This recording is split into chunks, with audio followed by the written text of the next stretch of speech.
सवाल ही जवाब है, नेटवर्क मार्केटिंग में यहाँ तक कैसे पहुंचे। मिस्टर एलन पीस द्वारा लिखी गई यह किताब नेटवर्क मार्केटिंग व्यवसाय करने वाले लोगों के लिए सफलता पाने के लिए बहुत ही उपयोगी साबित हो सकती है। परिचय।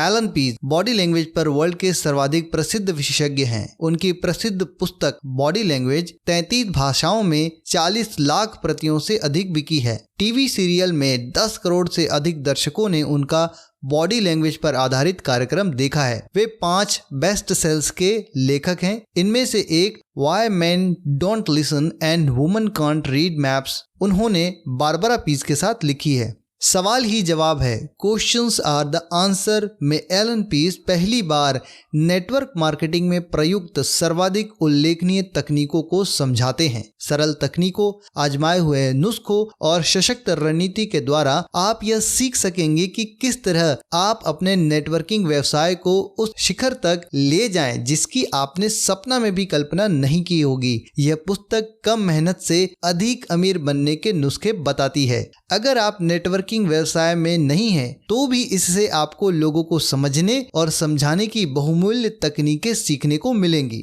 प्रस्तावना। ल्यूक और मिया। ल्यूक एक बिल्डर था। वह चाहता था कि उसका बिजनेस सफल हो जाए। उसने ठान लिया था कि वह अमीर बनकर ही दिखाएगा। उसकी पत्नी मिया अकाउंटेंट थी और उसकी कंपनी में ग्राहक उसे पसंद करते थे। एक दिन उसके पड़ोसी मार्टिन ने उन्हें अपने घर पर आयोजित एक बैठक में बुलाया। बैठक में उन्हें एक व्यावसायिक अवसर के बारे में जानकारी दी जाने वाली थी। मार्टिन ने हालांकि उन्हें विस्तार से कुछ नहीं बताया था, पर चूंकि बैठक कुछ ही दूरी पर होने वाली थी और वे लोग मार्टिन को पसंद करते थे, इसलिए उन्होंने वहां जाने का फैसला किया। इसके अलावा उनके जाने के पीछे यह कारण भी था कि इसी बहाने कई नई पड़ोसियों से भी मुलाकात हो जाएगी। जैसे जैसे मीटिंग की कार्रवाई आगे बढ़ने लगी, ल्यूक और मिया के आश्चर्य का पारा भी बढ़ता चला गया। उन्हें अपनी आंखों और कानों पर विश्वास नहीं हो रहा था कि उन्हें एक नेटवर्क मार्केटिंग योजना के बारे में बताया जा रहा था, जिसे अपनाने से उन्हें आर्थिक स्वतंत्रता मिलना तो तय था, साथ ही वे बेहद अमीर भी बन सकते थे। वे कुछ समय तक दिन रात इसी योजना के बारे में बातें करते रहे। उन्होंने जल्द ही शुरुआत करने का फैसला किया, क्योंकि उनकी सोच यह थी, निश्चित ही जिसने भी हमारी तरह यह योजना समझी है वह हर व्यक्ति इसमें शामिल होना चाहेगा। परंतु यह उतना आसान नहीं था जितना उन्होंने सोचा था। हर व्यक्ति योजना के बारे में उनके जितना उत्साहित नहीं था। कुछ लोग तो योजना के बारे में जानकारी लेने के लिए भी आयोजित बैठक में भाग लेने के लिए आए ही नहीं।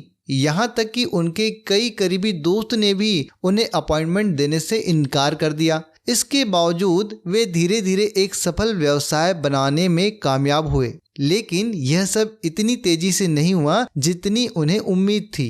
ल्यूक ने मिया से कहा, अभी तो हम लोगों को अपनी योजना में शामिल करने के लिए लगातार प्रेरित कर रहे हैं।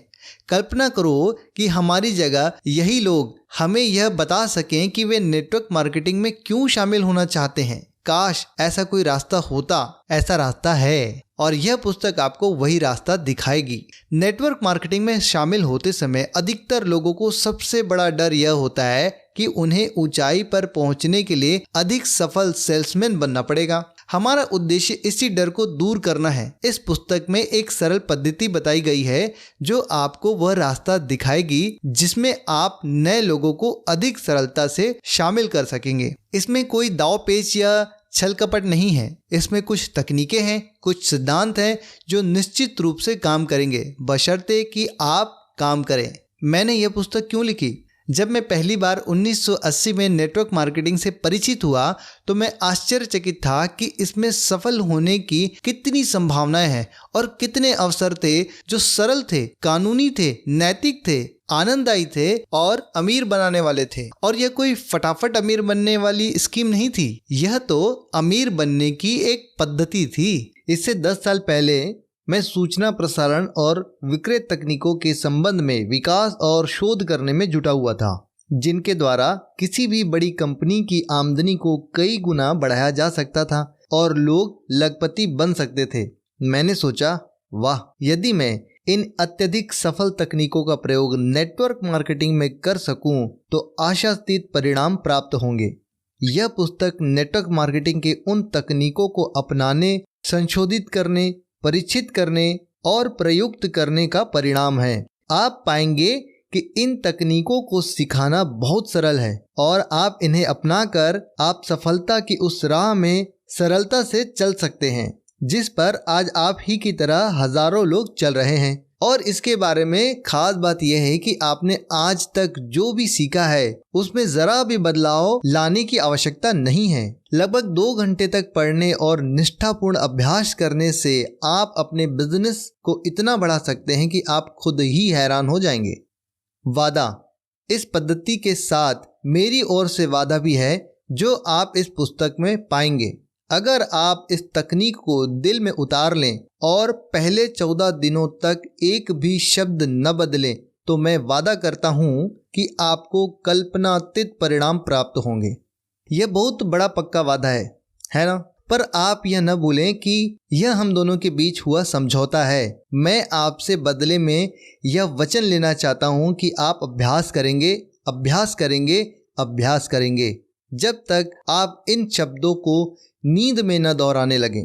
अगर मगर हो सकता है इस तरह के बहाने को छोड़ दें और इस तकनीक को पूरी ईमानदारी और लगन से आत्मसात करने में जुट जाएं। इस तरीके से यह तकनीक स्थायी रूप से आपकी हो जाएगी।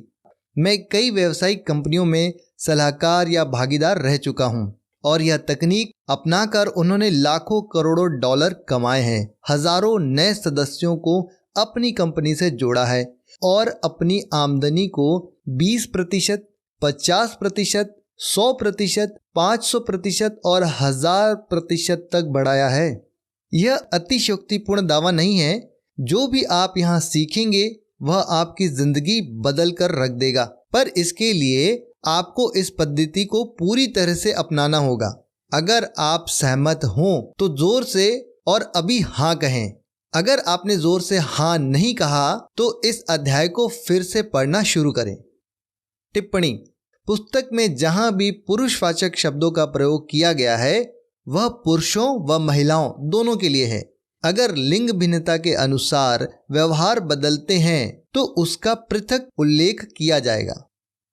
आपकी प्रस्तुति दमदार कैसे बन सकती है, किस तरह से मिलने का समय लिया जाए और किस तरह से अपनी व्यावसायिक योजना प्रस्तुत की जाए, इन विषयों पर कई अच्छी पुस्तकें और टेप उपलब्ध हैं। इसलिए इस पुस्तक में इन विषयों पर अधिक विस्तार से नहीं लिखा गया है। यह पुस्तक आपको बताएगी कि आपको क्या करना है, क्या कहना है और किस तरह से कहना है, ताकि आमने सामने की चर्चा में हाँ सुनने को आपको अधिक अवसर मिल सके। यहाँ दी गई जानकारी का उद्देश्य है कि आपकी प्रस्तुति दमदार बनाई जाए और आपके वर्तमान ज्ञान में बिना किसी परिवर्तन के ऐसा किया जाए। इसी कारण इस पुस्तक में सबसे अधिक जोर दूसरी कुंजी सही बटन खोजे पर दिया गया है। काम आने वाली तकनीकों को न बदलें, उन्हें दमदार बनाएं। Elon Ps. चैप्टर 1, पहला कदम। जीवन की अधिकतर वस्तुओं की तरह बहुत से लोग इस खंड के आरंभ में दिए गए चित्र को देखकर इसका स्पष्ट अर्थ समझ पाते हैं। अप्रशिक्षित आंख के लिए यह असंबद्ध रेखाओं की सिर्फ एक श्रृंखला है जिसका कोई अर्थ नहीं निकलता। पर जब आप रेखाओं या लाइनों के बीच को पढ़ने की कला सीख लेंगे तो आप महसूस करेंगे कि आपको इसका अर्थ जानने के लिए अपने दृष्टिकोण को थोड़ा सा बदलना पड़ेगा। और इस पुस्तक के माध्यम से हम आपको यही करना सिखाना चाहते हैं। इस पृष्ठ को थोड़ा सा झुकाकर न्यून कोण बनाएं और अपने से थोड़ा दूर रखकर एक आंख बंद करके इसे ध्यान से देखें। सफलता के 5 स्वर्णिम नियम। 11 साल की कम उम्र में मुझे मेरा पहला काम सौंपा गया। मेरे स्काउट ट्रूप के लिए एक हॉल बनाने वाला था। इसके लिए पैसे जुटाने के उद्देश्य से मुझे घरेलू काम में आने वाले स्पंज बेचने का काम दिया गया। स्काउट मास्टर एक वृद्ध और समझदार व्यक्ति थे और उन्होंने मुझे एक रहस्य बताया जिसे मैं परिणाम का नियम कहना चाहूँगा।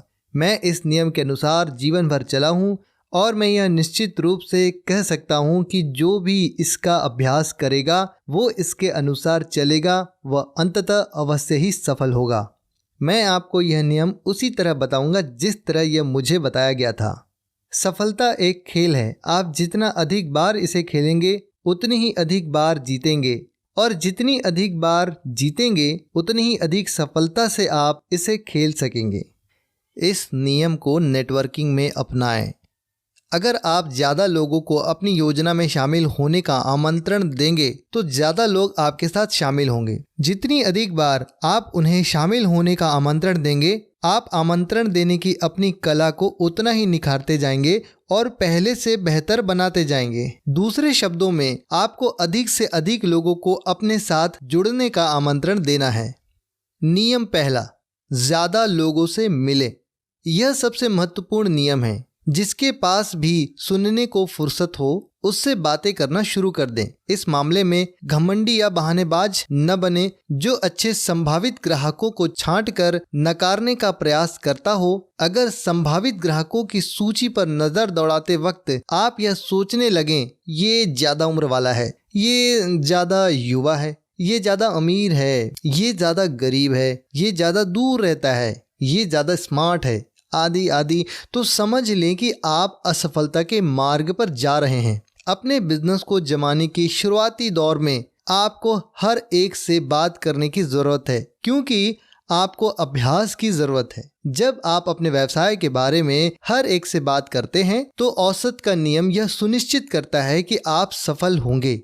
सवाल सिर्फ यह रह जाता है कि आप कितने सफल होंगे। आपके बिजनेस में ऐसी कोई समस्या नहीं है जो आपकी गतिविधि या सक्रियता में वृद्धि से न सुलझ सके। अगर आप अपनी जिंदगी की दिशा के बारे में चिंतित हों तो बस आप अपनी प्रस्तुतियों की संख्या को दोगुना कर दें। अगर आपका व्यवसाय इतनी तेजी से नहीं बढ़ रहा है जितनी आप चाहते हैं तो आप कुछ न करें, सिर्फ अपनी सक्रियता बढ़ा दें। बढ़ी हुई सक्रियता आपकी अधिकतर चिंताओं का अचूक इलाज है। हर किसी से बात करें, यह पहला नियम है। नियम 2, ज़्यादा लोगों से मिलें। लोगों को फ़ोन करते रहें। हो सकता है कि आप शहर के सबसे बढ़िया प्रस्तुतकर्ता हों, पर अगर आप पर्याप्त संभावित ग्राहकों से नहीं मिलते हैं तो आप अपने बिजनेस में ज़्यादा सफल नहीं हो सकते। हो सकता है कि आपकी वेशभूषा बढ़िया हो, आपका व्यक्तित्व सराहनीय हो, लेकिन अगर आपकी प्रस्तुतियों की संख्या ज़्यादा नहीं है तो आपका प्रदर्शन सामान्य ही रहेगा। इसीलिए हर एक से मिलें, हर एक से बात करें। नियम 3, ज़्यादा लोगों से मिले। नेटवर्क में मौजूद अधिकतर लोग इस बिजनेस में केवल ढर्रे पर ही चलते रहते हैं और अपनी पूरी क्षमता का दोहन नहीं कर पाते। वे सोचते हैं कि ऐसा उन संभावित ग्राहकों के कारण होता है जिन्हें वे राजी नहीं कर पाते, पर यह सच नहीं है। सच तो यह है कि ऐसा उन संभावित ग्राहकों के कारण होता है जिन्हें वे मिल नहीं पाते। आप ज़्यादातर लोगों से मिलकर अपनी बात करते रहें। अगर आप इन पहले 3 नियमों के अनुसार चलेंगे तो इसमें जरा भी संदेह नहीं है कि आप आशातीत सफलता प्राप्त कर लेंगे। नियम 4, औसत के नियम का प्रयोग करें। औसत का नियम जीवन के हर क्षेत्र में सफलता दिलाता है। इसका मतलब है कि अगर आप किसी काम को बार बार एक ही ढंग से करते हैं और परिस्थितियां समान रहती हैं तो आपको मिलने वाले परिणाम भी हमेशा एक से ही होंगे। उदाहरण के तौर पर $1 की पोकर मशीन का औसत भुगतान लगभग 10:1 होता है। अगर आप 10 बार बटन दबाते हैं तो आप कुल मिलाकर 60 सेंट से लेकर $20 के बीच की रकम जीतते हैं। $20 की जीत के आपके अवसर 118:1 है। इसमें किसी दक्षता या कुशलता की जरूरत नहीं है। मशीनों को तैयार ही इस तरह से किया जाता है कि वे औसत या प्रतिशत के हिसाब से भुगतान करें। बीमा व्यवसाय में मैंने 1:56 की औसत से खोज की। इसका मतलब यह था कि अगर मैं सड़कों पर जाकर यह नकारात्मक सवाल पूछूं, क्या आप अपने जीवन का बीमा नहीं कराना चाहते, तो 56 में से एक व्यक्ति मुझे बीमा कराने के लिए तैयार हो जाएगा। इसका अर्थ यह है कि अगर मैं एक दिन में 168 बार यही सवाल करूं तो मैं दिन में 3 बार सफल हो सकता हूं और विक्रयकर्ताओं की चोटी के 5% लोगों में जगह बना सकता हूं। अगर मैं किसी सड़क के कोने पर खड़ा होकर हर आने जाने वाले से यह कहूं, क्या आप नेटवर्किंग बिजनेस में मेरे साथ शामिल होना चाहेंगे? तो औसत का नियम निश्चित रूप से आपको परिणाम देगा, शायद 1:100। जवाब हाँ होगा। याद रखें, औसत का नियम हमेशा काम करता है। जब मैं छोटा बच्चा था और घर घर जाकर 20 सेंट में घरेलू स्पंज बेचता था तो मेरा औसत था 10:7:4:2।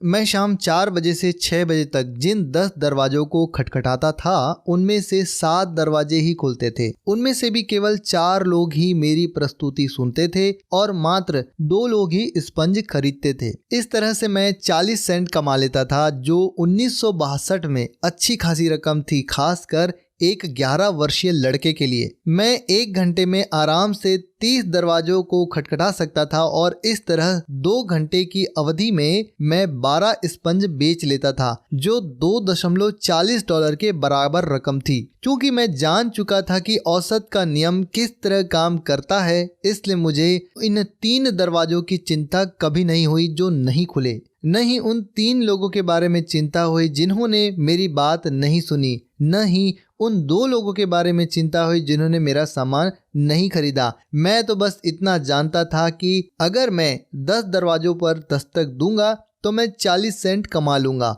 इसका मतलब यह था कि हर बार जब मैं दरवाजे पर दस्तक दूंगा तो मैं 4 सेंट कमाऊंगा, इसके बाद चाहे जो भी हो। औसत का यह नियम मेरे लिए एक प्रभावशाली और प्रेरणादायक शक्ति था। 10 दरवाजों पर दस्तक दो और 40 सेंट कमाओ। सफलता सिर्फ इस बात में छुपी हुई थी कि मैं कितनी जल्दी इन दरवाजों पर दस्तक दे सकता हूँ। अपने अनुपात का रिकॉर्ड रखें। औसत का रिकॉर्ड रखना और अपनी बिक्री के आंकड़ों का रिकॉर्ड रखना एक शक्तिदायक प्रेरणा स्रोत था। जल्द ही मैंने इस बात की परवाह करनी छोड़ दी कि मेरे दरवाजे खटखटाने पर किसने दरवाजा नहीं खोला, किसने मुझे देखने के बाद मेरी बातों को नहीं सुना या किसने मेरी बात सुनने के बाद मेरा सामान नहीं खरीदा। जब तक मैं बहुत सारे दरवाजे खटखटाता था और अपनी बात कहने का प्रयास करता था, मैं सफल था। इस तरह से मैं आश्वस्त रह सकता था और दरवाजों पर दस्तक देने में मुझे आनंद आने लगा। औसत और आंकड़ों का रिकॉर्ड रखने से आप सकारात्मक बनते हैं और अपने लक्ष्य तक पहुंच सकते हैं। यह न केवल आपकी प्रेरणा का सतत स्रोत है, बल्कि नकारे जाने को सहजता से लेने की कुंजी भी है। जब आप अपने औसत पर ध्यान रखते हैं तो आपको बाकी बातों की खास चिंता नहीं होती। तब आप जितनी जल्दी संभव हो अगली मुलाकात करने के लिए प्रेरित होते हैं। औसत के नियम को समझे बिना आप केवल इतना ही सोच सकेंगे कि आगे क्या होगा। अगर कोई ना कह देगा तो आप निराश हो सकते हैं। अगर कोई दरवाजा नहीं खोलेगा तो आप उदास भी हो सकते हैं। पर अगर आप औसत के नियम को समझ लेते हैं और उसे स्वीकार कर लेते हैं तो ऐसा नहीं होता।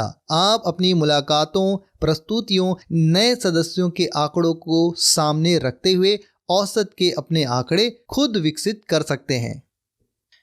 $9 की पोकर मशीन। जब मैं किशोर अवस्था में था तो मेरे पास एक सायंकालीन कार्य था। मैं बर्तन, चादर और कंबल बेचा करता था। तब मेरा अनुपात था 5:3:2:1। मैं 5 संभावित लोगों को फ़ोन लगाता था। उसमें से 3 मुझे मिलने का समय देते थे। उनमें से भी केवल 2 के सामने मुझे अपनी बात कहने का अवसर मिलता था, क्योंकि तीसरा व्यक्ति या तो अपॉइंटमेंट कैंसिल कर देता था या सुनता ही नहीं था, या ऐसी कोई आपत्ति उठा देता था जिसे दूर करना मेरे बस में नहीं होता था। इस तरह केवल 2 ही लोग मेरी बात सुनते थे और उन 2 में से एक मेरा सामान खरीद लेता था और इस तरह मैं $45 कमा लेता था। इस तरह मैं जिन 5 लोगों को फ़ोन करता था उनमें से मुझे अंततः $45 का कमीशन मिल जाता था, जो एक तरह से $9 प्रति फ़ोन था।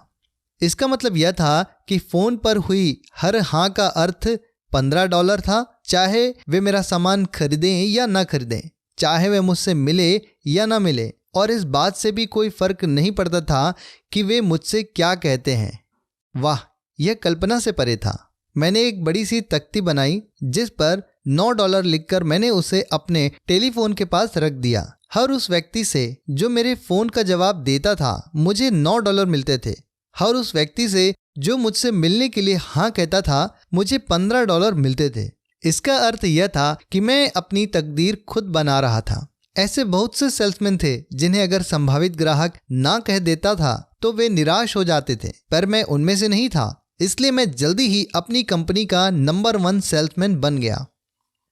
5:3:2:1 के मेरे औसत का आर्थिक अनुवाद: फ़ोन कॉल $9, अपॉइंटमेंट $15, प्रस्तुति $22.50, बिक्री $45। मैंने उन लोगों की खोज कभी नहीं की जो मुझसे सामान खरीदें। मेरा प्रमुख लक्ष्य तो केवल संभावित ग्राहकों को फोन करते रहना था। यही सफलता की कुंजी है। नए वितरकों की खोज में न जाएं, बल्कि उन संभावित ग्राहकों को खोजें जो आपकी प्रस्तुति को सुनना चाहें। औसत का नियम आपके लिए बाकी का काम करेगा। बड़ी सफलता कैसे पाएं? 20 साल की उम्र में मैं सेल्समैन के रूप में बीमा कंपनी व्यवसाय में आया। 21 साल की उम्र में मैं सबसे कम उम्र का व्यक्ति था जिसने अपने पहले साल में ही $10 लाख से ज्यादा का बीमा बेचा था और जिसे $1 मिलियन राउंड टेबल में शामिल किया गया था। मेरा औसत था 10:5:4:3:1। मेरा फोन का जवाब देने वाले हर 10 संभावित व्यक्तियों में से 5 मिलने के लिए तैयार हो जाते थे। उनमें से 1 मिलना कैंसिल कर देता था और मैं सिर्फ 4 से ही मिल पाता था। उन 4 में से केवल 3 लोग ही पूरी तरह से मेरी प्रस्तुति सुनते थे और उनमें से भी एक ही मेरा सामान खरीदता था और इस तरह मैं $300 कमा लेता था। मेरा पूरा ध्यान इस बात पर रहता था कि 5 लोग मुझसे मिलने के लिए हाँ कह दे। मेरा ध्यान उन संभावित ग्राहकों पर केंद्रित नहीं था जो मुलाकात के लिए आए ही नहीं या जिन्होंने मेरी प्रस्तुति सुनी ही नहीं, या उन 2 लोगों पर जिन्होंने मुझसे कुछ खरीदा ही नहीं। ये घटनाएं तो खरीदार को ढूंढने का केवल एक जरूरी हिस्सा थी। वास्तव में अगर कोई संभावित ग्राहक मिलने के लिए नहीं आता था तो मुझे खास बुरा नहीं लगता था, क्योंकि मेरी योजना के अनुसार मैं यह पहले ही मान चुका था कि एक व्यक्ति मिलने के लिए नहीं आएगा। जब भी ऐसा होता था तो भी मैं प्रति व्यक्ति $60 तो कमा ही लेता था। आप अंकों के व्यवसाय में हैं। मैं जानता था कि अगर 10 लोग फोन का जवाब देते हैं तो उनमें से 5 मुझसे मिलने के लिए तैयार हो जाएंगे और अंततः मुझे $300 का कमीशन मिलेगा। इस तरह हर उस संभावित ग्राहक से जो मेरे फोन का जवाब देता था मुझे $300 मिलते थे। 10:5:4:3:1 के मेरे औसत का आर्थिक अनुवाद: फ़ोन कॉल $30, अपॉइंटमेंट $60, प्रस्तुति $75, पूर्ण प्रस्तुति $100, बिक्री $300। 21 साल की उम्र में मेरे पास स्वयं का घर था। नए मॉडल की मर्सिडीज बेंज कार थी और मैं बड़ी शान से रहता था। सवाल केवल इतना ही था कि मैं फोन पर किस तरह 5 लोगों से अपॉइंटमेंट के लिए हाँ करवाता हूं। नियम 5: अपना औसत सुधारें। बीमा व्यवसाय में मैं जानता था कि हर बार जब मैं फोन घुमाता था और किसी से बात करता था मुझे $30 मिलेंगे। फिर भी 10 टेलीफोन कॉल के बदले 5 अपॉइंटमेंट का मेरा अनुपात मेरी राय में खास अच्छा नहीं था, क्योंकि इसका मतलब था कि मैं अपने बहुत सारे संभावित ग्राहकों को गंवा रहा था। मुझे जरूरत थी अपॉइंटमेंट हासिल करने की एक ऐसी पद्धति जो हर 10 कॉल में से कम 8 अपॉइंटमेंट दिला सके। इसका मतलब यह था कि मुझे संभावित ग्राहकों की तलाश में उतनी कड़ी मेहनत नहीं करनी पड़ेगी, क्योंकि मैंने उन्हें फोन पर इतनी जल्दी नहीं गंवा दिया। मुलाकात से प्रस्तुति के मेरे 5:4 के अनुपात का यह मतलब निकलता था कि मेरे संभावित खरीदारों में से 20% मुझसे नहीं मिल रहे हैं। मैं इस कमी को ज्यादा अच्छे संभावित ग्राहकों को फोन करके दूर कर सकता था। इसी तरह प्रस्तुति से पूर्ण प्रस्तुति के मेरे औसत 3:1 में भी सुधार की गुंजाइश थी, परंतु मैं फिर भी जानता था कि अगर मैंने कुछ भी नहीं बदला तो भी मैं हर बार फोन घुमाने पर $30 कमा ही लूँगा। औसत का नियम आपके लिए हमेशा काम करेगा। अनुपात का ध्यान रखने से आप पूरे सचेत रहते हैं, क्योंकि अनुपात आपको बताता है कि आप में सुधार की गुंजाइश कहाँ है और आप कितने सफल हो सकते हैं। अनुपात आपको उन कार्यों पर ध्यान देने के लिए प्रेरित करता है जिनसे परिणाम मिलते हैं, न कि इस बात पर कि आगे क्या होता है। नेटवर्किंग व्यवसाय में औसत। मैं नेटवर्क मार्केटर्स को 70 के दशक से प्रशिक्षण दे रहा हूं और मैंने उन लोगों और संगठनों के परिणाम इकट्ठे किए हैं जो सफलता के शिखर पर हैं। नेटवर्क मार्केटिंग का सामान्य औसत है 10:6:3:1। अगर 10 संभावित ग्राहक आपकी प्रस्तुति को सुनते हैं तो उनमें से 6 इसे लेकर रोमांचित हो जाते हैं और कहते हैं कि वे इस बिजनेस को शुरू करना चाहते हैं। उनमें से आधे ही वास्तव में बिजनेस शुरू करते हैं और इन 3 में से केवल एक ही सफल हो पाता है। दूसरा गुमनामी में खो जाता है और तीसरा केवल कंपनी के सामान खरीदता रहता है। तो इस तरह 10 लोगों में से केवल एक ही व्यक्ति दीर्घकालीन वितरक बन पाता है। अब बढ़ें सवाल पर।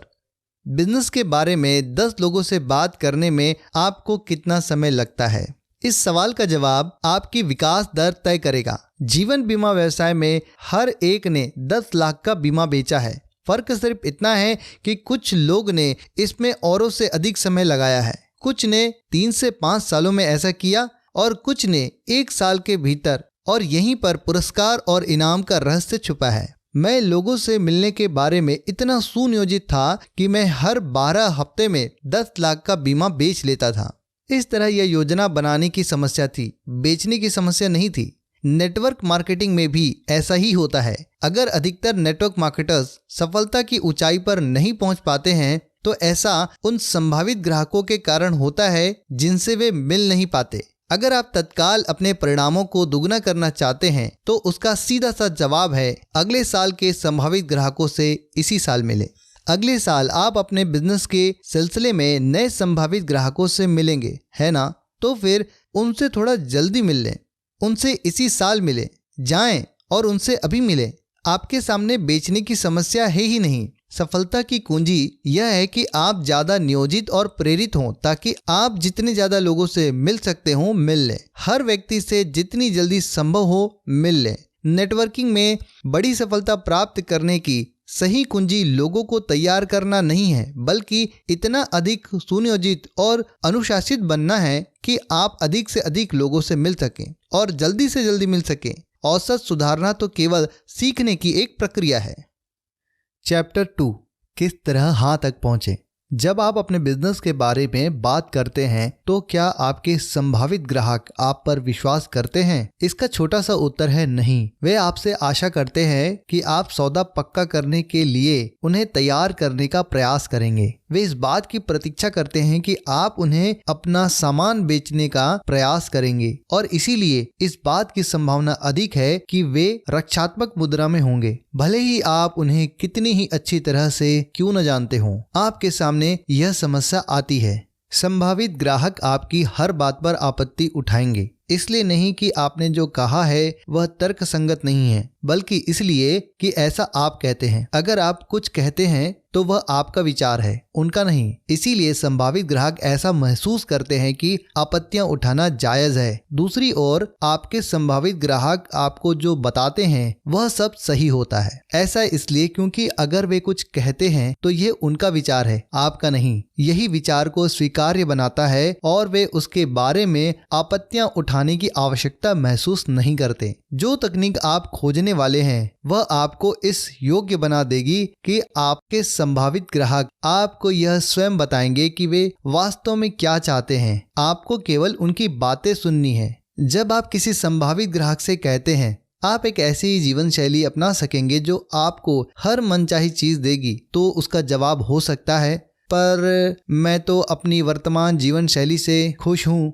हो सकता है कि यह आपत्ति बिल्कुल भी सही न हो सकता है उसने यह आपत्ति केवल इसलिए उठाई हो क्योंकि आपने ऐसा कहा था। लेकिन अगर आपका संभावित ग्राहक ठीक यही बात आपसे कहता है तो वह सही होगा। उदाहरण के तौर पर अगर आपका संभावित ग्राहक कहता है मैं चाहता हूं कि मेरी जीवन शैली में मधुरता हो और मुझे जीवन की सारी अच्छी चीजें मिले, तो कोई आपत्ति नहीं उठाई जाएगी क्योंकि उसी ने ऐसा कहा था। यह उसका विचार था, आपका नहीं। जब आप 4 कुंजियों की तकनीक का प्रयोग करते हैं तो आपके संभावित ग्राहक आपको बताएंगे कि वे क्या चाहते हैं, जबकि आप केवल उनकी बात सुनेंगे।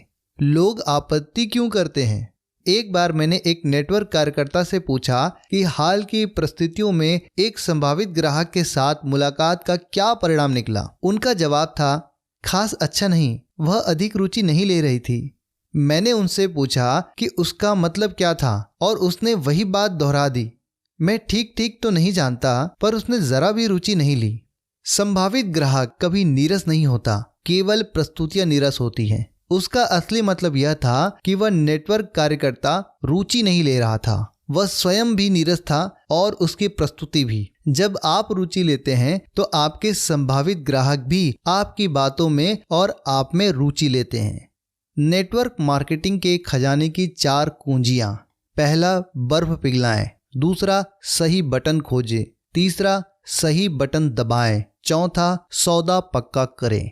इन 4 कुंजियों की सहायता से आप बहुत ही कम समय में ठंडी शुरुआत से गर्म हाँ तक पहुंच सकते हैं। पहला, बर्फ पिघलाएं। इस शुरुआती कुंजी का उद्देश्य है संभावित ग्राहक के साथ तालमेल बनाना। यहाँ पर आप उन्हें अपने बारे में बताते हैं और उनके बारे में जानकारी लेते हैं। इस कुंजी का लक्ष्य विशुद्ध रूप से अपनी योजना को बेचना है। अगर कोई व्यक्ति आपको पसंद करता है तो इस बात की काफी संभावना है कि वह आपकी योजना को भी पसंद करेगा। अगर कोई व्यक्ति आपको पसंद नहीं करता है या उसे आप पर विश्वास नहीं है तो उसे योजना दिखाने से ज्यादा लाभ की आशा नहीं रखनी चाहिए। सवाल यह उठता है कि आप इस स्थिति में कब तक रहें, जब तक कि आप अपना विश्वास न जमा लें और अपने व्यक्तित्व को बेच न लें। जब आप विश्वास जमा लेते हैं तो सामने वाला आपकी बातों को अच्छी तरह से सुनेगा। यही तो आप चाहते हैं। कुछ संभावित ग्राहकों के साथ इस स्थिति में आपको केवल 3 से 4 मिनट का समय लगेगा, जबकि कई लोगों के साथ इसमें आपको 30 से 40 मिनट तक लग सकते हैं। दूसरा, सही बटन खोजें। इस स्थिति में क्या होगा यह आपको पूरी तरह से तय करना होगा। हो सकता है आपके संभावित ग्राहक भावनात्मक रूप से खिन्न हो सकता है वे रोमांचित या दुखी या चिंतित हो जाएं या उससे भी बढ़कर नाराज भी हो जाएं। परंतु यह ध्यान रखें कि उनका गुस्सा आप पर नहीं होगा बल्कि अपने आप पर होगा। प्रस्तुति के इस भाग में आत्मसंतुष्टि के लिए जरा भी जगह नहीं है। जब लोग अपने लक्ष्य या महत्वाकांक्षा के बारे में आत्मसंतुष्ट हो जाते हैं तो वे इस कार्य को करने की शैली के बारे में भी आत्मसंतुष्ट हो जाते हैं। आपके नेटवर्क में आपको ऐसे आत्मसंतुष्ट व्यक्तियों की आवश्यकता नहीं है। जो लोग प्रबल भावनात्मक कारणों से शामिल होना चाहते हैं वे अच्छा काम करने के लिए उतने ही अधिक प्रेरित हो सकते हैं। इस स्थिति में आप यह जान सकेंगे कि किस तरह व्यक्ति का प्राथमिक प्रेरणा घटक, प्राइमरी मोटिवेटिंग फैक्टर या PMF खोजा जाए। PMF ही वह कारण है जिसके कारण वे आपके बिजनेस में शामिल होना चाहेंगे। हर व्यक्ति 2 में से किसी एक कारण से प्रेरित होता है, लाभ प्राप्त करने के लिए या कष्ट से बचने के लिए। इस कुंजी के द्वारा आप यह जान सकेंगे कि आपके प्राथमिक प्रेरणा घटक को किस तरह सामने लाया जाए और यह जानने के बाद किस तरह से उन्हें अपनी योजना में शामिल होने के लिए प्रेरित किया जाए। यहाँ पर संभावित ग्राहक आपको बताते हैं कि वे क्या लाभ प्राप्त करना चाहते हैं और किन कष्टों से बचना चाहते हैं। चारों कुंजियों में से यह सबसे ज्यादा महत्वपूर्ण कुंजी है क्योंकि यहाँ पर आपको संभावित ग्राहक अपनी आशाएं, सपने और डर को शब्दों में प्रकट करते हैं। लोग क्यों खरीदते हैं?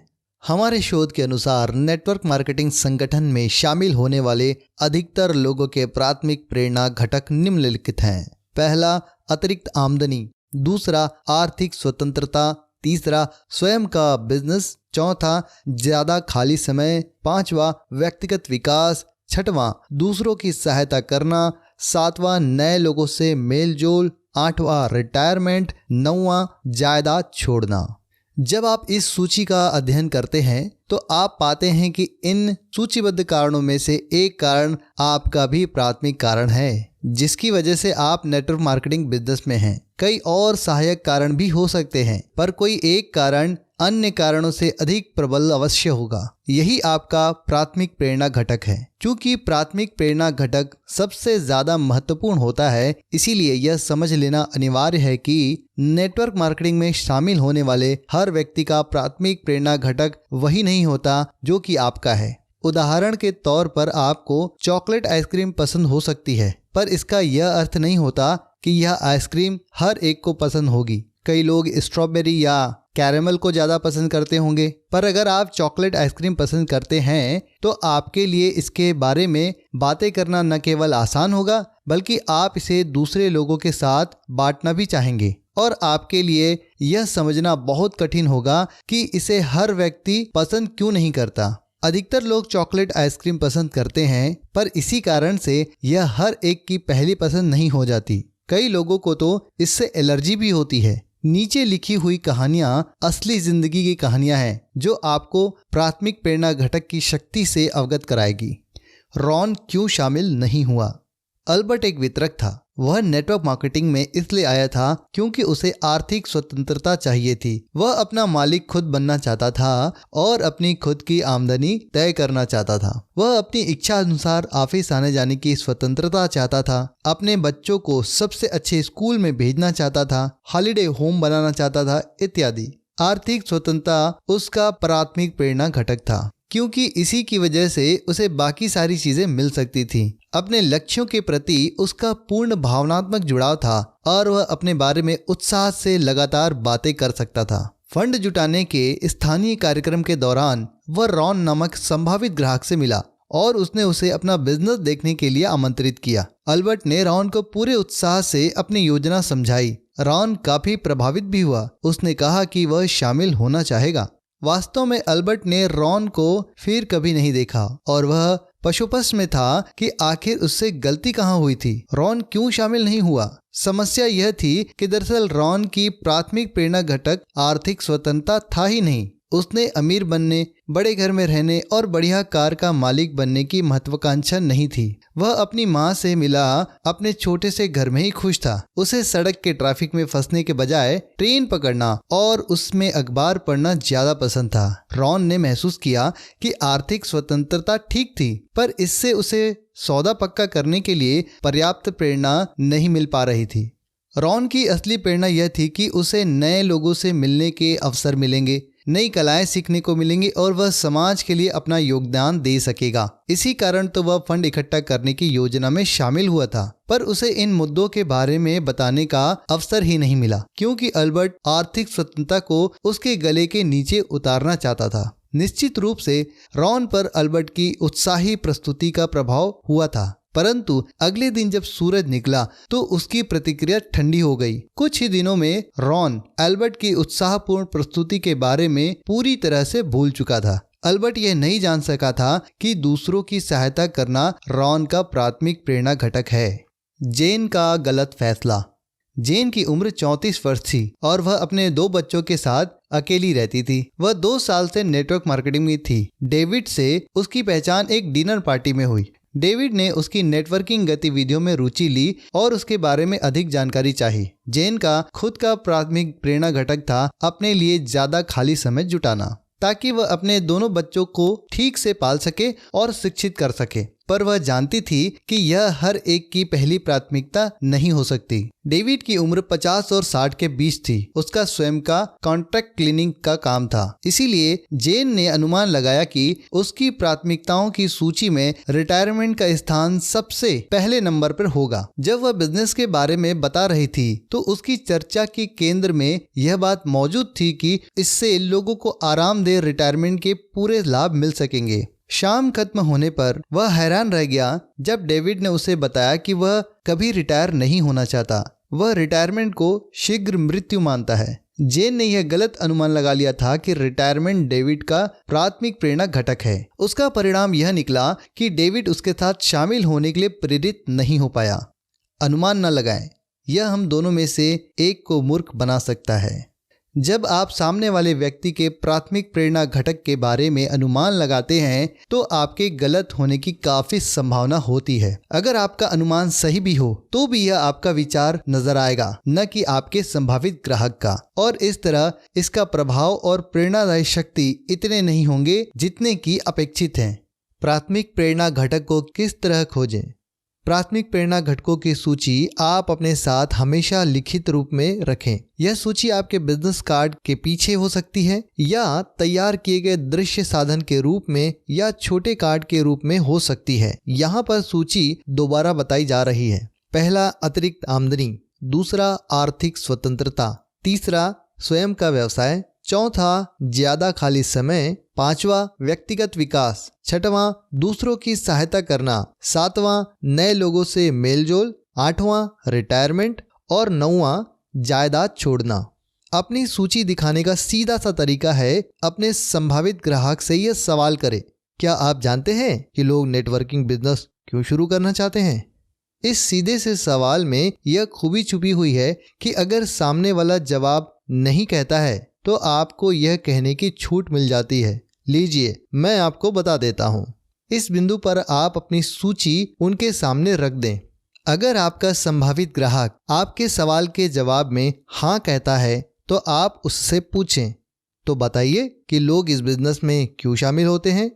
इस पर आपका संभावित ग्राहक आपको कुछ असली और कुछ नकली अधपके कारण गिना देगा जिनकी वजह से लोग नेटवर्क मार्केटिंग बिजनेस शुरू करना चाहते हैं। जब उसके पास के कारण समाप्त हो जाएं तो आप पूछें, और कुछ? वह जवाब देगा, नहीं। इस पर आप यह कहें, लीजिए मैं आपको बता देता हूँ, और फिर तत्काल उसके सामने प्राथमिक प्रेरणा घटकों की अपनी सूची रख दें। इसके बाद 5 ठोस सोने के सवाल पूछें। यह 5 सवाल आपके द्वारा पूछे जाने वाले सवालों में सबसे ज्यादा कीमती सवाल होंगे। ये जल्दी ही आपको नेटवर्क मार्केटिंग की चोटी तक तेजी से पहुंचा देंगे। यदि यह आपका प्राथमिक प्रेरणा घटक हो, इन सवालों को रट लें और इन्हें अपना हिस्सा बना लें। इनके क्रम को बदलने की गलती न करें। यह वचन आप पहले ही दे चुके हैं कि आप मेरी हर बात मानेंगे।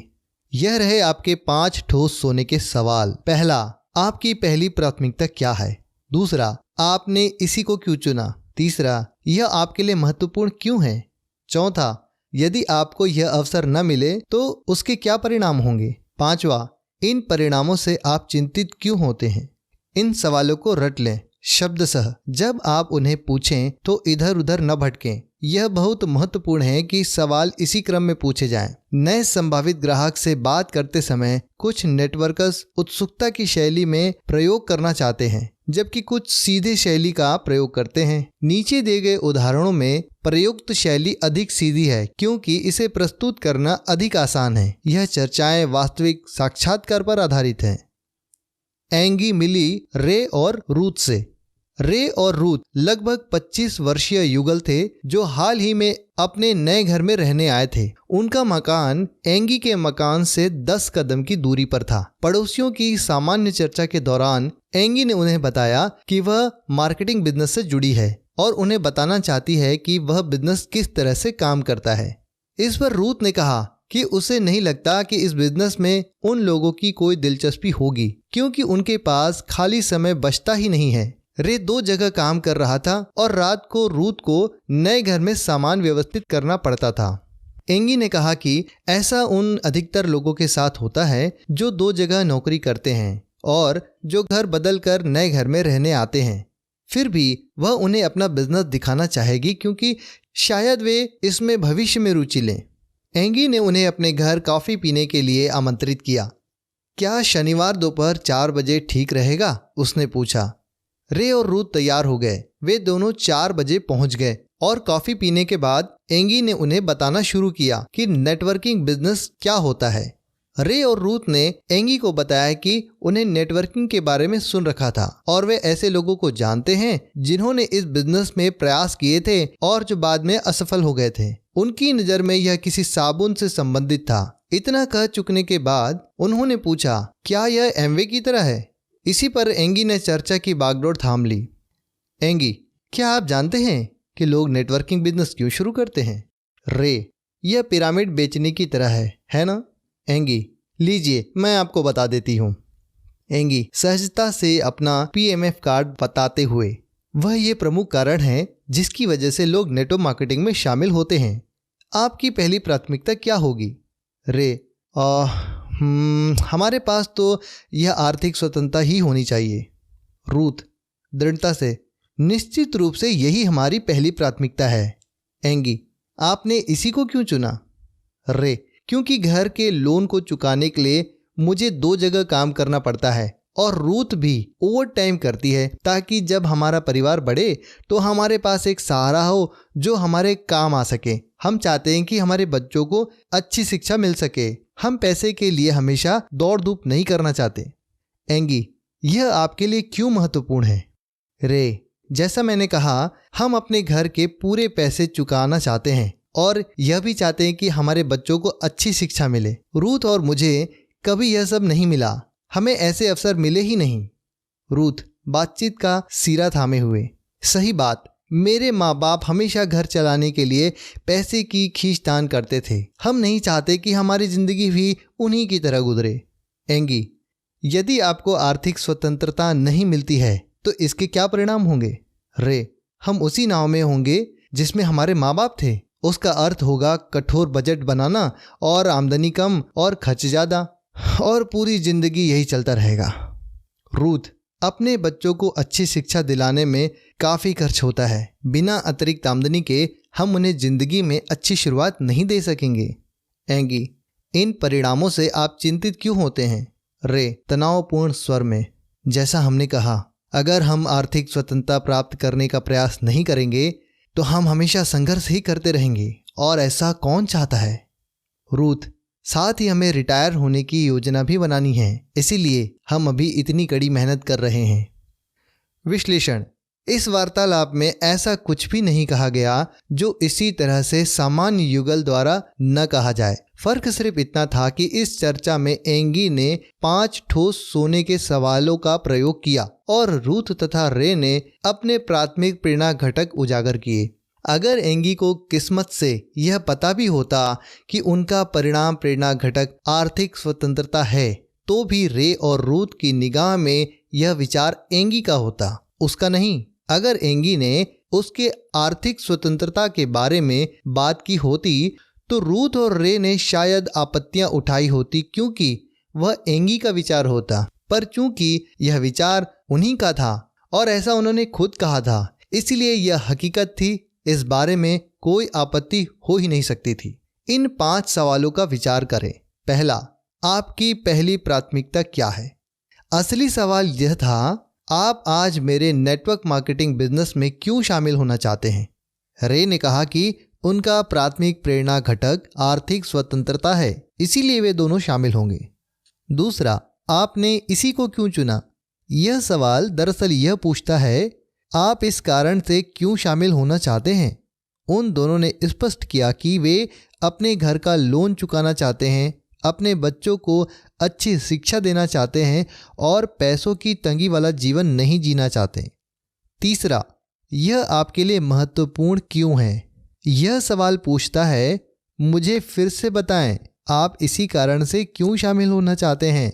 रे कहता है, जैसे मैंने कहा, और फिर से अपनी बातें दोहराता है और उन कारणों को बताता है जिसके लिए वह बिजनेस में आना चाहता है। रूथ भी और कई तर्क देती है कि आर्थिक स्वतंत्रता उसके लिए पहले नंबर का कारण क्यों है, जिसके लिए दोनों को उसमें शामिल होना चाहिए। उसके माता पिता को खर्च चुकाने में मुश्किल आती थी और वह ऐसी परिस्थितियों में नहीं जीना चाहती थी। चौथा, आर्थिक स्वतंत्रता नहीं मिली तो उसके परिणाम क्या होंगे? यह सवाल दरअसल पूछता है कि अगर आप शामिल नहीं होते तो आपके साथ क्या होगा? अब वे दोनों रोमांचित हो जाते हैं। वे एंगी को बताते हैं कि वे अपने माता पिता की तरह तंगहाल जीवन नहीं जीना चाहते और वे नहीं चाहते कि उनके बच्चों को सिर्फ इसलिए अच्छी शिक्षा न मिल पाए क्योंकि उनके पास पर्याप्त पैसा नहीं था। पांचवा, इन परिणामों से आप चिंतित क्यों होते हैं? यह सवाल उनसे अपनी पहली प्राथमिकता को दोहराने का आग्रह करता है। वे दोनों उत्साहित हो जाते हैं। वे बार बार जोर देकर बताते हैं कि आर्थिक स्वतंत्रता उनके व्यवसाय में शामिल होने का पहला कारण क्यों था। ध्यान देने वाली बात यह है कि यह सब उन्होंने एंगी को बताया, एंगी ने उन्हें नहीं बताया। अगर एंगी ने उन्हें यही सब बातें ठीक इसी तरह बताई होती तो भी शायद उन्होंने बहानेबाजी की होती कि वे नेटवर्क मार्केटिंग बिजनेस में क्यों शामिल नहीं हो सकते। पर चूंकि उन्होंने खुद एंगी को अपने शामिल होने के कारण बताए थे, इसीलिए वे कारण वास्तविक थे। इस साक्षात्कार के बाद एंगी ने उन्हें बताया कि योजना किस तरह कार्य करती है और इसके लाभकारी परिणामों का वर्णन करते समय उसने उन्हीं के शब्दों का प्रयोग किया। उसने उन्हीं के फायदे बताए जो उन्हें प्राप्त हो सकते थे और वे कहानियां बताई जिनसे वे बच सकते थे। रे और रूथ की निगाह में यह उनके सपनों का बिल्कुल सही उत्तर था, क्योंकि वे अपने ही शब्दों को दूसरे के मुंह से सुन रहे थे। अपने ही लक्ष्य और अपने ही डर जो एक प्रस्तावित व्यावसायिक योजना के रूप में प्रस्तुत किए गए थे, यह सब उनका ही था, एंगी का नहीं। किस तरह ब्रूनो ने एक सख्त चने को फोड़ा। ब्रूनो एक इंजीनियर था जो एक एसोसिएशन में दूसरे इंजीनियरों के साथ काम करता था, जिसमें जिम भी शामिल था। ब्रूनो ने 1 साल पहले नेटवर्क मार्केटिंग बिजनेस शुरू किया था और उसकी नज़र में यह इंजीनियरिंग के रोजमर्रा के रूटीन से बाहर निकलने का बढ़िया अवसर था। उसे बड़े क्षितिज की तलाश थी। ब्रूनो ने जिम से कई बार व्यावसायिक अवसर का जिक्र किया था, पर हर बार उसे ठंडी प्रतिक्रिया मिली थी। जिम की बहन इन योजनाओं में से एक में शामिल थी और उसने भी जिम को शामिल करने का प्रयास किया था, पर जिम ने कोई रुचि नहीं ली थी, क्योंकि वह अपने आप को एक इंजीनियर मानता था, सेल्समैन नहीं, और वह अपने दोस्तों को परेशान नहीं करना चाहता था। एक शाम कॉफी पीते पीते ब्रूनो ने सहजता से अपना नया बिजनेस कार्ड निकाला, जिसके पीछे प्राथमिक प्रेरणा घटकों की सूची छपी हुई थी। जिम ने कार्ड देखा जिस पर ब्रूनो ने नाम के नीचे नेटवर्किंग एंड डिस्ट्रीब्यूशन छपा हुआ था। ब्रूनो: जिम, क्या तुम जानते हो नेटवर्किंग का क्या मतलब होता है? जिम: हाँ, जैसे मैंने बताया ना, मेरी बहन भी इसी बिजनेस में थी। यह एक तरह का पिरामिड योजना है ना? ब्रूनो: लीजिए, मैं आपको बता देता हूँ। ब्रूनो ने बिजनेस कार्ड को पलटकर प्राथमिक प्रेरणा घटकों की सूची जिम के सामने रख दी। ब्रूनो: आपकी पहली प्राथमिकता क्या होगी जिम? जिम: मैं सोचता हूँ अपना स्वयं का बिजनेस और दूसरों की सहायता करना। ब्रूनो: आपने इन्हीं दोनों को क्यों चुना? जिम: मैं बिजनेस इसलिए करना चाहता हूँ क्योंकि मैं इंजीनियरिंग की चक्की में तकरीबन 20 साल से पिस रहा हूँ। अगर मैं नेटवर्किंग में शामिल होता हूँ तो इस प्रक्रिया में दूसरों की सहायता करना चाहूँगा। मुझे ऐसा करना अच्छा लगता है, इसलिए तो मैं इस कमेटी के लिए स्वेच्छा से काम कर रहा हूं। ब्रूनो: यह आपके लिए महत्वपूर्ण क्यों है? जिम: जैसा मैंने पहले कहा, भविष्य में भी मुझे उसी पुरानी चक्की में पिसना होगा। आप जानते ही हैं यह किस तरह का काम है ब्रूनो। मैं इन दिनों अपने रिटायरमेंट के बारे में बहुत ज़्यादा सोच रहा हूं और यह दुखद है। मैं कुछ और करना चाहूँगा, पर 38 साल की उम्र में यह एक बहुत बड़ा खतरा है जो उठाने से मुझे डर लगता है। ब्रूनो: अच्छा, अगर आपका अपना बिजनेस न हो तो उसके परिणाम क्या होंगे? जिम असहज होते हुए: जैसा मैंने कहा, मुझे उसी चक्की में पिसना पड़ेगा। मेरे पास वही पुरानी रूटीन जीवन होगा। हमारी उम्र के कई लोग इसी तनाव के कारण मर जाते हैं। अगर मेरे पास अधिक समय रहे तो मैं अपने बेटे के स्कूल की अभिभावक समिति में शामिल होना चाहूँगा। मैं अपनी वर्कशॉप में अधिक समय बिताना चाहूँगा और स्वयं के निर्णय लेना चाहूँगा। मैं अपनी जिंदगी को दूसरे के नियंत्रण में देखते देखते थक चुका हूँ। ब्रूनो: इससे आप चिंतित क्यों होते हैं? जिम: क्योंकि अगर मेरे पास समय होगा तो मैं चीज़ों को दूसरी तरह से करना चाहूँगा। मैं ज़्यादा अच्छी तरह से जीना चाहूँगा और काम कम करना चाहूँगा। जीवन शैली बदलने के लिए मैं स्वयं के लिए कुछ करना चाहूँगा।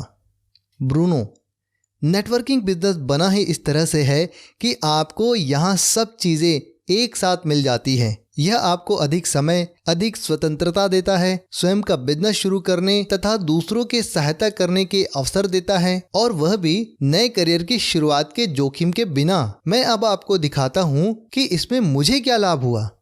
ब्रूनो 1 साल से भी अधिक समय से जिम को बिजनेस में शामिल करने का असफल प्रयास कर रहा था। जब ब्रूनो ने 5 ठोस सोने के सवालों का रहस्य सीख लिया तो उसने महसूस किया कि साल भर में वह जिम को वह बताने का प्रयास कर रहा था कि जिम को अपने जीवन में क्या करना चाहिए। यह ब्रूनो का विचार था, जिम का नहीं। ब्रूनो के कार्ड के पीछे दी गई सूची और 5 ठोस सोने के सवालों ने जिम को यह बताने पर मजबूर कर दिया कि वह बिजनेस में क्यों शामिल होना चाहेगा। जब जिम ने बिजनेस की योजना देखी तो उसे अपनी आंखों पर विश्वास ही नहीं हुआ। उसने पूछा, यह मुझे आज से पहले किसी ने क्यों नहीं बताया? इसका जवाब यह था कि इसके पहले उसे यह बताया गया था कि उसे शामिल क्यों होना चाहिए, परंतु इससे पहले किसी ने उसके प्राथमिक प्रेरणा घटकों के बारे में पूछा ही नहीं था। किस तरह दांत के डॉक्टर का ऑपरेशन हुआ? यह घटना मेरे साथ हुई। 44 वर्षीय फ्रैंक मेरा दंत चिकित्सक था। उसके पास समुद्र तट पर $10 लाख का आलीशान बंगला था। एक शानदार कार थी और वह हमेशा व्यस्त रहता था। अधिकतर लोगों की राय में वह बहुत सफल व्यक्ति था। एक दिन जब मैं स्थानीय शॉपिंग सेंटर में था तब मैंने उसे कॉफ़ी हाउस पर बैठे देखा। मैं भी कॉफ़ी पीने के लिए उनके पास जा पहुंचा। एलन, काम धंधा कैसा चल रहा है फ्रैंक? फ्रैंक उत्साहहीन होकर, ठीक ही है। एलन मजाकी अंदाज में, फ्रैंक आप समुद्र तट पर रहते हैं, आपके पास ढेर सारा काम है और आप ढेर सारा पैसा कमाते हैं, फिर तो सब कुछ बहुत अच्छा होना चाहिए। फ्रैंक, मेरे ख्याल से यह ज़िंदगी गुजारने के लिए पर्याप्त है।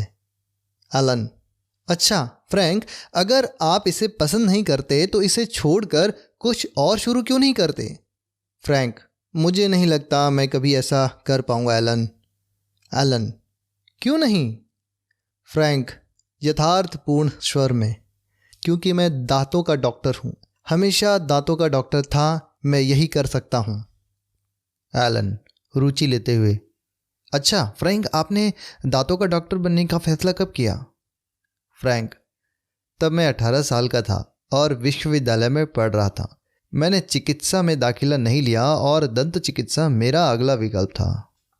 एलन, क्या आपको दांतों का डॉक्टर बने रहना अच्छा लगता है फ्रैंक? फ्रैंक झटके से, सच कहूं तो नहीं, पर इससे बिल चुक जाते हैं। एलन, फ्रैंक, अगर कोई 18 साल का लड़का आपकी सर्जरी में आकर आपसे कहे कि अगले 20 साल में आपको अपनी ज़िंदगी किस तरह जीनी चाहिए, तो क्या आप उसकी बातें सुनेंगे? फ्रैंक हंसते हुए, 18 साल का अनुभवीहीन युवक 44 साल के अनुभवी आदमी की ज़िंदगी के बारे में क्या समझ सकता है? एलन, तो आप उसकी बात नहीं सुनेंगे? फ्रैंक, बिल्कुल नहीं। एलन, फिर आप अभी उसकी बात क्यों सुन रहे हैं? चर्चा एकदम रुक गई। फ्रैंक अवाक रह गया। उसने यह कभी नहीं सोचा था कि 18 साल के कॉलेज में पढ़ने वाला छात्र के क्षणिक निर्णय से 44 साल की उम्र में उसके जीवन की दिशा नियंत्रित हो रही है। मैं देख रहा था कि यह सवाल उस पर कितना प्रभाव डाल रहा था और यह इतना अच्छा अवसर था जिसे मैं खोना नहीं चाहता था। मैंने अपनी जेब में हाथ डाला और अपना बिजनेस कार्ड निकाला जिसके पीछे प्राथमिक प्रेरणा घटकों की सूची छपी हुई थी। एलन, फ्रैंक, इस सूची पर नज़र डालें। आपकी नज़र में जिंदगी की पहली प्राथमिकता कौन सी है? लंबी खामोशी के बाद उसने अंततः जवाब दिया, फ्रैंक, ज़्यादा खाली समय। एलन, आपने इसी विकल्प को क्यों चुना? फ्रैंक, मैं हर रोज़ सुबह 6 बजे उठ जाता हूँ ताकि 8:30 बजे से पहले मरीज देखने के लिए मैं तैयार हो सकूँ। मैं शाम 6 बजे तक काम करता हूँ और पूरे दिन उन लोगों की शिकायतें और तकलीफ़ें सुनता रहता हूँ जो मुझे देखकर खुश नहीं होते। मेरे पास खुद के लिए या अपने बच्चों के लिए कभी समय नहीं होता, सप्ताह के अंत में भी नहीं। मैं इतना थक जाता हूँ कि मैं कोई भी महत्वपूर्ण काम करने की हालत में नहीं होता। फुर्सत एक ऐसी चीज़ है जो मेरे पास कभी होती ही नहीं है। एलन, यह आपके लिए क्यों महत्वपूर्ण है फ्रैंक? फ्रैंक असहज होते हुए, जैसा मैंने कहा, मेरा जीवन मिनट से मिनट तक के टाइम टेबल के अनुसार चलता है। मैं सोचता हूँ कि काश मैं किसी स्कूल में टीचर होता ताकि मेरे पास ज़्यादा समय होता और ढेर सारी छुट्टियाँ होती। एलन, यानी? फ्रैंक, दंत चिकित्सा जैसा नहीं, दंत चिकित्सा वैसा नहीं है जैसे इसे समझा जाता है। जब मैंने पहली बार इसमें कदम रखने का फैसला किया था, फ्रैंक 5 मिनट तक भाव विलीन होकर उस कैद खाने के बारे में बात करता रहा जिसमें दंत चिकित्सा ने उसे कैद कर रखा था। एलन, अगर आपको ज़्यादा समय नहीं मिले तो इसके क्या परिणाम होंगे फ्रैंक? फ्रैंक हताश भरे स्वरों में, मुझे अपनी पूरी जिंदगी सर्जरी करते करते काटनी पड़ेगी। मेरे बच्चे बड़े हो रहे हैं, मेरे पास उनके लिए समय नहीं है। मेरी पत्नी का कहना है कि मेरी तनावपूर्ण स्थिति से वह भी काफ़ी तनावग्रस्त रहती है। फ्रैंक का चेहरा पीला पड़ रहा था, उसकी आंखें डबडबा रही